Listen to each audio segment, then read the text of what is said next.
Welcome into another edition of the More Than Philly Sports Talk Show. It is great to be here with all of you here on Tuesday, September 15th, 2020 at 12:01 here in the afternoon on the East Coast, joined alongside by my co-host, Gavin Tony. Gavin, welcome to the show. How you doing today?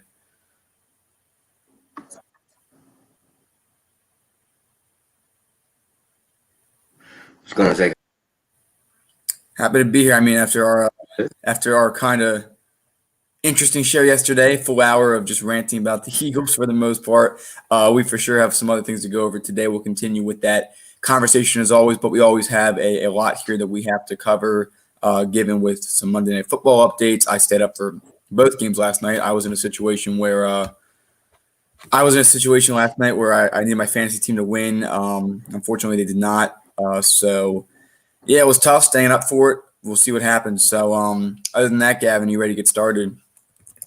Yeah, I'm ready. Ladies and gentlemen, I had a rough night. Not feeling well. A little bit. I'm doing better today. Fantasy team ended up losing. Juju Smith-Schuster. Everything was going well for me. Saquon Barkley did nothing, and Juju Smith-Schuster decided he wanted to catch one more touchdown. Called game for me. So losing to Washington for a fifth straight year, opening game. Not feeling good, but Dom, I'm coming for you this week. No doubt. I mean, I had James Conner against the Titans defense. The Titans defense, the guy I was against had James Conner, and we were tied.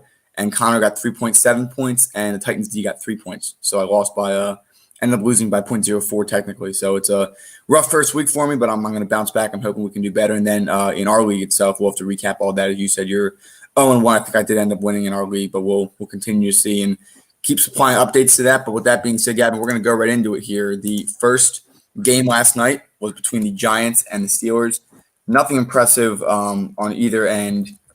But the Giants, I mean, some aspects look pretty good. The Steelers' D was strong. The Giants came out with a lot of energy. Darius Slayton had a great night. I have him on my bench. I'm excited to hopefully plug him in at some point. But Gavin, what are some of your initial thoughts here on the Giants-Steelers game? My first thought was, why the hell do I have Darius Slayton on my bench? That's my initial thought. Regarding not fantasy football, Zach, I look at this Giants defense, right? I look at this Giants defense, same old, still garbage, still trash. I look at the Giants offense, you couldn't make room for your offensive line for Saquon Barkley to run. Another initial thought was how good the Steelers look. But you got to remember the competition, all right? Big Ben looked good, but you're going against a horrible secondary in the Giants. The defense is going to be there. But once again, the Giants' offensive line sucks. And Daniel Jones is going to a second year where he's not going to be the best, but he's not going to be the worst. So take those into effect. But the Steelers' defense, their motto is no touchdowns. You get all the yards you want, but no touchdown. There's a play where I think it was kind of the deciding factor. Daniel Jones drops back, scrolls out to his left, throws a lob pass to Cameron Hayward. He had two interceptions yesterday. The first one was a spectacular read by TJ Watt, where he dropped back in coverage, confused the young quarterback. But no, both turnovers were pretty bad. I'm not sure I can blame the first one on Jones himself. He probably should have been able to read that, though. He'll learn from the film. He'll learn from experience. But that second one was no excuse. The Giants have no future still, and you want to beat the Giants, just stop the running game. Look how bad Saquon looked last night, and that's no disregard to Saquon. You ran the ball 15 times, you only got 6 yards out of it. Zach, you hand the ball to someone 15 times, you think they're at least getting double digits. He had one nice screen pass where he hurdled over defender. That was pretty much it. Right, in a nutshell. Take notes, Doug Peterson. Last night you saw a lot of running backs who, while they weren't necessarily productive, they were still putting the ball on the ground and keeping the defense honest. I still don't get why we don't do that, maybe with Miles Sanders back. But as I digress, speaking of running backs, let's go and talk about the best one of last year, Derrick Henry and Tennessee Titans, a squeaker, which really shouldn't have been given the kicker situation, but a squeaker against the Denver Broncos. Drew Lock looked confident in a lot of the game. He was flushed at some points. Missing a good amount of weapons. Noah Fant had a good night, but the Titans were the better team. That was obvious. A.J. Brown did not have the night that anyone was expecting. Derrick Henry slowly but surely got his yards, over 25 carries. Again, Doug, take note. Miles can do that too. But in reality here, Gavin, with Ryan Tannehill, did not have the best night. He was what he usually is, which is average. And you have a good running back with that. You mixed out with a good defense, which was not bad. Continue to give up 14 points to what could potentially be a high-power offense this year, at least in my opinion. I think that it was not a bad first night for the Titans. Again, they should have won that game by 10 more points. Steven Gostkowski left 10 points on the board, off the board for them. We'll see what they decide to do with that. You had the game winner, what an up and down night for him. So, Gavin, I mean, what are some of your general thoughts from that late Monday night game? If Steven Gostkowski doesn't miss those kicks, it would have been a bigger win than what it was. Takeaways from that game: the Denver Broncos defense, it looks okay. It wasn't the best. You're gonna miss Von Miller. Offense looks good for the Broncos. Not too fond of your guy Drew Lock. Okay, like I said, he's gonna get locked up, and he kind of did almost. Zach, for the Titans though, Derrick Henry's gonna be the key. Ryan Tannehill is average. And you gotta keep the ball in Derrick Henry's hands. AJ Brown, great wide receiver. I think he's gonna get only better. But for me, for the key for the Titans to win, it has to be the defense and that man, Derrick Henry. Now, what are your thoughts on watching? Is it just me, or is it when I watch other teams, I feel like their plays are quicker and simpler and more swift than the Eagles? Is it that, or is it just because as an Eagles fan we get locked into the games? Well, one, I think, I mean, on Sundays, I don't just watch Eagles games. I watch all the games of NFL Red Zone. But, Zach, I know what you're saying. Like, it just feels like it's just like, where's the quick slants? Where's the like basic runs that pick up 5 yards? Like, is it just me, or is it like, or is this actually a problem? Well, when you look at the Eagles offense, nothing looks easy, nice, or clean when they do it. It's always got to be like a 15-yard like hitch or an in route like deep down. Like, why? Like, how hard is it to have a quick slant? Like, are there any slants in their playbook? Are you telling me your first round pick Jalen Reagor can't just run a basic slant or an out? Like, I feel like I gotta watch the film. I do have to go and watch it so I can actually understand what went down. It's kind of hard when you are a fan of the team watching it, but it just didn't seem simple. And it was simple the last 5 weeks of last year, and they ran the ball funny enough. I mean, I don't know. I mean, Lane Johnson will be back this week. Miles Sanders, we'll keep talking about that as we progress through the week here, as we digress. But Gavin, week 1 of the NFL, it seems like a success so far, given the coronavirus. It seems like it's been a success. There have been some fans of Broncos will be letting fans in starting in 2 weeks. They did have some fans last night, only guests of the players. I think that all teams should do, honestly, even if they don't have regular fans in the stadium. They should allow guests to come in similar to the bubble. But other than that, Gavin, any final recap here from week 1 of the NFL season? There was a memo sent out from the commissioner to the coaches that weren't wearing a mask. And Zach, I must say, it's hard for the coaches to get their plays in while we're talking like this. Like, how am I going to get my plays in? All right, no one. This is what we discussed on Friday at our lunch day. When you're on the field, you're at risk of getting the coronavirus. Like you agree to accept that risk when you're on the field. I think wearing masks is a good preventative, considering no players when they're playing wear masks. I mean, it's kind of stupid to have to force the coaches to work nonstop. So if they're pulling it down to talk for a second, I think that Roger Goodell can relax, at least considering his past year in the NFL with some of his decisions. Well, Zach, how I feel is too is remember you had to test negative to go into the stadium. Yeah, every Saturday before the game. Every Saturday, if you come back positive, you're not going into, let's say, Lincoln Financial Field. So my view, isolate till the game. Exactly. My view of it is if they're all negative, right?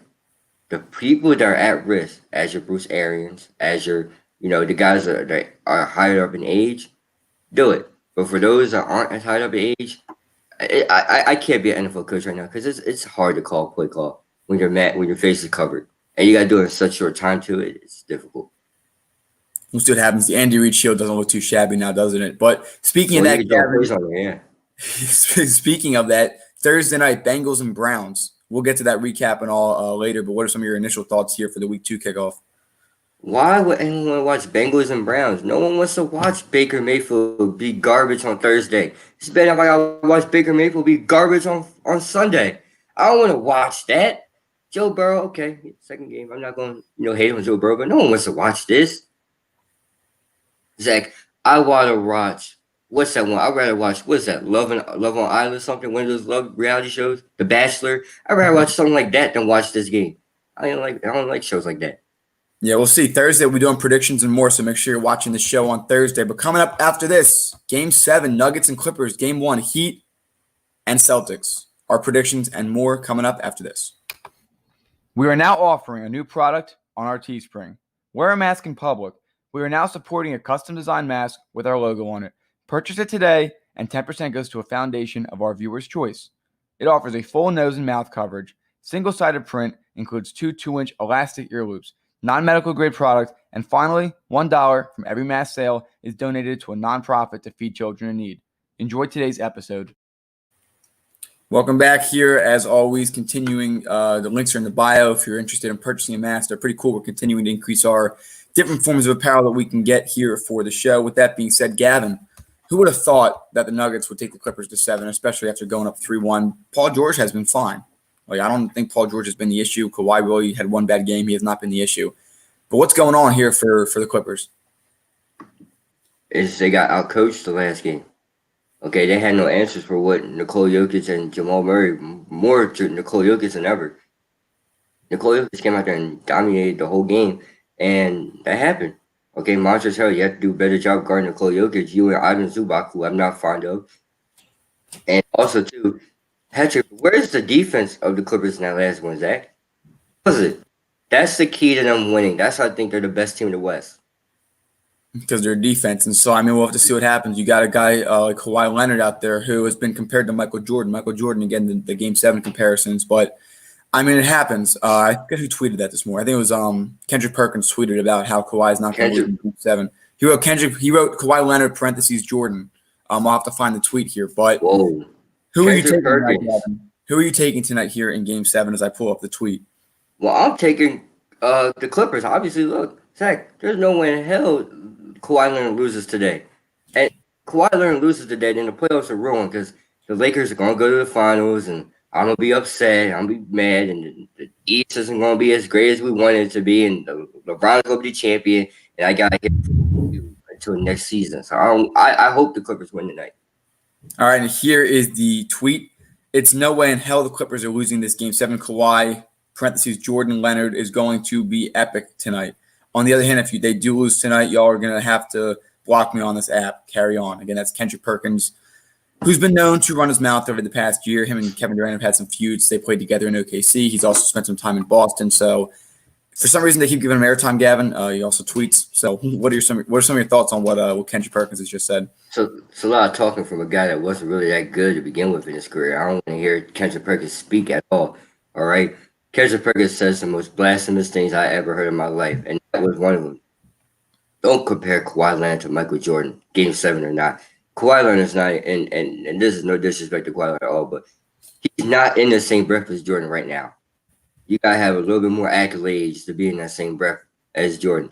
Hell, LeBron's not in the same breath, but we talk about him like he is. I don't know why, but Kendrick Perkins, man, the ESPN, you got to stop giving this man airtime because him and Paul Pierce to say the most stupidest things I hear ever. I don't get it. Watch what's the show called in the afternoons? I forget now. Why am I blanking on it? The Jump. The Jump, yeah. Scotty's usually on. He hasn't been on lately.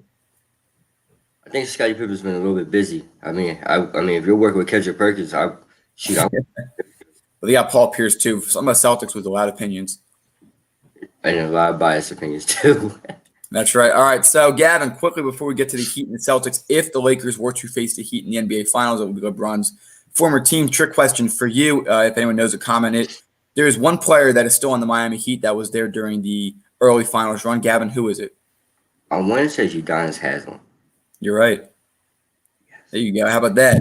He was just signed to an extension last year, the longest tenured player in Miami. So, Udonis Haslem, the longest tenured player who's been there since LeBron was there. Again, that's only if the Lakers and the Heat do meet in the finals. But Gavin, tonight, Game 1, Heat versus Celtics.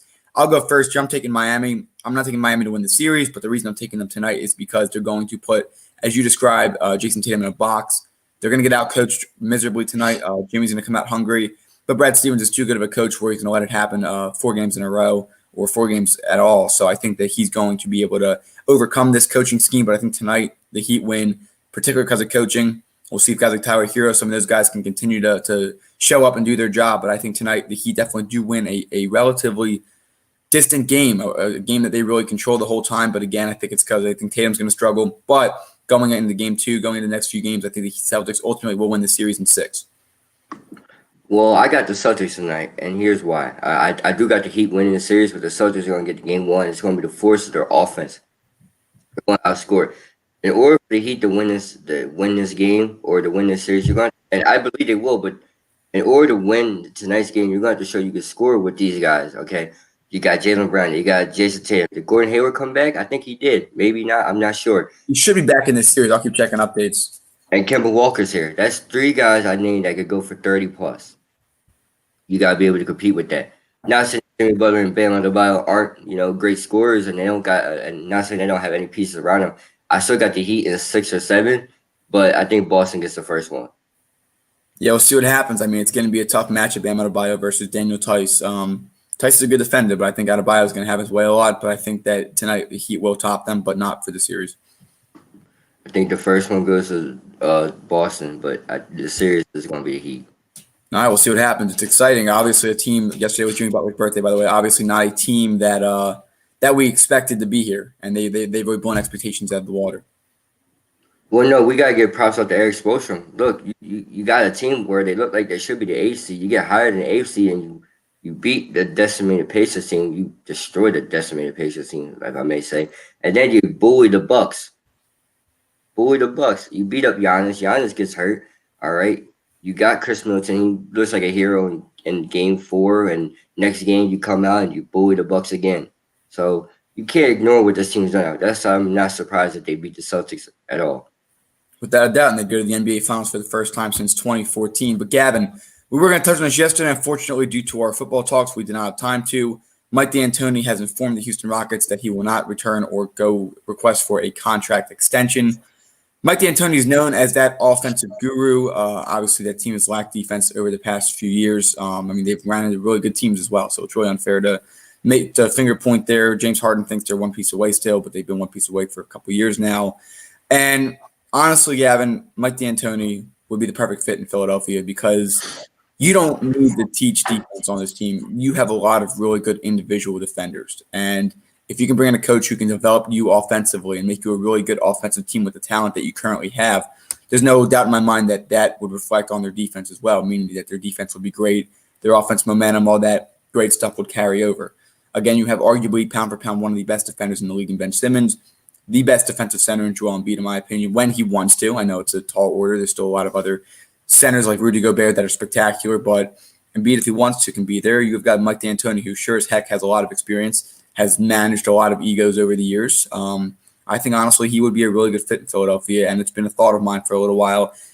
Gavin, we went from having possibly, like, talking about Jay Wright and Tyronn Lue, who a lot of respect to him, he would be a good fit here too. But I do think that guys like Billy Donovan and Mike D'Antoni, which are now on the board, it's worth a look for Philadelphia. You can't just lock down and say, all right, Tyronn Lue will bring you in. I think that, nothing against Lue, but I think Donovan and I do think that Billy Donovan and Mike D'Antoni are worth looking at. I'm not saying they're the perfect fit, but they're worth looking at. Tyronn Lue has that championship experience. He's a smart guy. He's under Doc Rivers, which is a spectacular system to be in. But again, considering that you do have, and I got to do more research on Tyronn Lue from his offensive mindset, but I do think that we would really benefit from an offensive-minded coach, given how talented and how good our defense already is, just because of the talent that we have in Philly. Well, you're not wrong. You can't go wrong with any 3 of these guys: Billy Donovan, Tyronn Lue, Mike D'Antoni. I'm afraid about having Mike D'Antoni here. It's just always because in the playoffs. He always gets outcoached in the playoffs. He always falls short in the playoffs. Yeah, you work with James Harden, arguably one of the best. I know when Kevin Durant's healthy, but one of the best offensive scorers in the league in scoring 3 years in a row. Exactly. And then you got Billy Donovan, who took a team that wasn't really supposed to be in the playoffs when you look at him. And they went to the playoffs. They went to good 6 or 7 games, not 6 or 7 games, but they went to the playoffs. And it's like, you could do it right with any one of these guys. You can't go wrong with Tyronn Lue, any one of these guys. Let's just not mess us up. That's all I ask for. Now, the question is, Houston and Philly. I would like to see Mike D'Antoni here, just the defensive side. You're right. We had arguably the best center when he wants to be. And you also got a guy in Ben Simmons that pound for pound won a great defense guard 1 through 5. But here's the thing too. It's how can you keep the guys motivated to be that? Will Tyronn Lue be able to do that? Can Mike D'Antoni do it? That's the question. That is the question. In my opinion, it's the most important thing. If I have to go preferences, I go a guy who holds the players accountable, offensive schemes, and then maybe defense on the back end. But I think those are important. I think that Brett Brown has been respected as like a friend of them. not as a coach necessarily over the past few years. And again, he's a good coach for a team rebuilding. OKC would not be a bad option for him, at least for the rebuilding phase. They decided to tank it entirely. But I do think that for this team, I think that you need a coach who's going to hold the players accountable. I mean, you're right. I mean, both James Harden has had his struggles in the playoffs. He's ran into really good teams, and Mike D'Antoni reflects on that as a coach who has struggled. Unfortunately, went to 7 games with arguably the greatest dynasty or the greatest team, single season team of all time. But I think that you look at some of these coaches and you look at all the egos that Mike D'Antoni managed. James Harden was a nice guard in OKC, right? He wouldn't take a money cut. He thought he was worth more, took a risk and went to Houston, and Mike D'Antoni developed him really nicely. Imagine what he could do for a guy like Ben Simmons. Imagine what he could do for a guy like Josh Richardson. Imagine what he could do to reinvent Tobias Harris' team, or at least utilize it to the maximum advantage. The talent really is here. You're not going to have the best spacing in the world. I still think you need a really good sharpshooter. But without a doubt in my mind, there's a correct way to manage these guys. Brett Brown was in over his head with this team. Again, no disrespect to Brett. Great guy, great person, very respected. But again, Gavin, you need a coach who's going to hold guys accountable. Again, Tyronn Lue had the opportunity to manage Kyrie and LeBron together. So, I mean, there's something there for sure. But he kind of is that passive guy where he lets LeBron take the reins. He lets him do his job, and that is the best coach for LeBron. I'm not saying it wouldn't work here, but Joel or Ben would need to step up and be that true leader, or even Tobias, which has been vocal as far as with the social justice and things like that. He really took really good initiative and conversation with the team. Josh Richardson had his opportunities to be that guy. You need an alpha in that locker room if Tyronn Lue comes in, and maybe Tyronn Lue coming in could develop and bring the alpha out of somebody. But at the same time, I do think that all three are worthwhile looking at. And now that Mike D'Antoni is on the board, he is someone else that we're going to discuss here on the show, and we'll see if that's a good decision moving forward for the team. And let's bring some good coaching staff in. That's what Doc Rivers did. Doc Rivers has Sam Cassell and Tyronn Lue. He has a great coaching staff. So let's make sure when you get the one, let's see if we can get some great supporting cast. Yeah, Monty Williams there ultimately goes to Phoenix, and you saw what they did. So you can't go wrong with any one of these picks, but let's do it right. Without a doubt, and coming up after this here, breaking news from Major League Baseball, something we thought possibly was going to happen. We'll talk about that. Got one more topic after that before we wrap up today's show. All that coming up after this. Would you like to know how you can support the More Than Philly Sports Talk Show? If so, head down to the comments on our YouTube channel. You will see 2 links there. The first is our Teespring, where you can see a wide variety of apparel products, including our signature product, the More Than Philly Sports Talk Show sweatshirts, offered in a variety of different colors, including gray, navy blue, and more. Finally, we have our Patreon page, where you can become a monthly donation member. 10% of all donations go towards an organization of our viewers' choice. We hope that you enjoyed today's episode, and if you can't donate, that's okay, because you can always share this. And welcome back. We got 2 topics here. Quickly, we're going to cover Major League Baseball, Philadelphia Phillies, and then the NHL. Some exciting news there, given that the landscape for the Stanley Cup Final is starting to come into fruition. But Gavin, the MLB has announced this without a surprise, really. They will be doing a bubble for the playoffs. Not a bad move by them at all. We definitely have seen this work and successful. We've had two outbreaks and 2 close calls in the MLB so far, but for the most part, whatever they've been doing has been working. I guess that, you take a look at some of these guys, you look at them and say, all right, maybe we should do a bubble for the playoffs to prevent any delays in our season, given that you are mostly outdoors. And, if you're up north and you have those situations, you're gonna need to be able to make sure you don't run into December because of some coronavirus outbreaks. So Gavin, I'll ask you, what are your thoughts here on doing a bubble for the playoffs? Smart idea. Look, you want to make sure the playoffs is arguably one of your most things or your most viewed during your whole season. Everybody tunes into the playoffs. Zach, I tune into teams I don't even watch during the regular season. I watch them because the Phillies are never in it this year. They might be. The bubble is a smart idea. Rob Manfred, applaud. Finally, you did something right. Took you a little while to do something right, but there's 50 things you did wrong. Bubble won't be a bad idea, and having fans for World Series, that's also not a bad idea, too. Zach, I like this idea. There's nothing wrong. And the bubble, and coming from a guy that, was against the Bubbles are 2-0 right now. Without a doubt, more than that, they have a tennis bubble, which is working. They have a hockey bubble. They have a men's basketball. They have a WNBA basketball. It's been working so far. Common sense-wise, it makes sense. You test everybody before they come in. You have strict protocol. Obviously, the condition at which they're living, it seems to be fair enough because no one's really complaining right now. I know early on we had some food issues, but that was during the preliminary stage. So I think it's a good idea. Definitely we'll see what happens. And so maybe our team will be in it. But speaking of our team, they're at 500 again.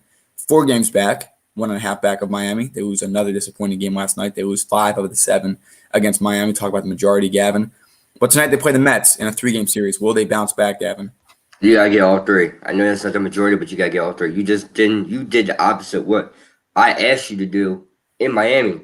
So you gotta go out here and get all three, and they bounce back. All right, we'll see what happens. I'm hoping so because, they've been a good team all year. They're struggling right now. JT Realmuto's suffering with a hip injury right now, I'm pretty sure. And Reese Hoskins on a 10-day DL. So injuries are striking every team in Philadelphia. But with that being said, we are going to shift gears here for Bryce Harper, you gotta step up. Our final topic of the day. That is for sure. Bryce Harper needs to step up now. Dallas Stars have beaten the Las Vegas Golden Knights in a shocker. The Stars have played a really good year. They've had a really great season, and they are going to be in the Stanley Cup final representing the West. Tonight, Gavin, if the Lightning beat the Islanders, they will also go to the NHL Stanley Cup final. Otherwise, the Islanders could keep the series alive. It's currently 3-1. Again, the Flyers were able to get to Game 7, unfortunately not able to succeed there. But, Gavin, what are your thoughts here on Dallas advancing to the finals, and what are your thoughts on tonight's Eastern Conference final? As long as it's not the Cowboys, because first of all, I want to see Cowboys have success, all right? But we can't have that, especially not in this city. But good for the Stars. I know it's been a long time since they've been in there, and I'm excited to hopefully watch them win the Stanley Cup. This Stanley Cup is going to be fantastic. You got both either New York Islanders or the Tampa Bay. I think Tampa Bay and Dallas is going to make a great series. And if it is those two teams, I got Tampa in 5. Or excuse me.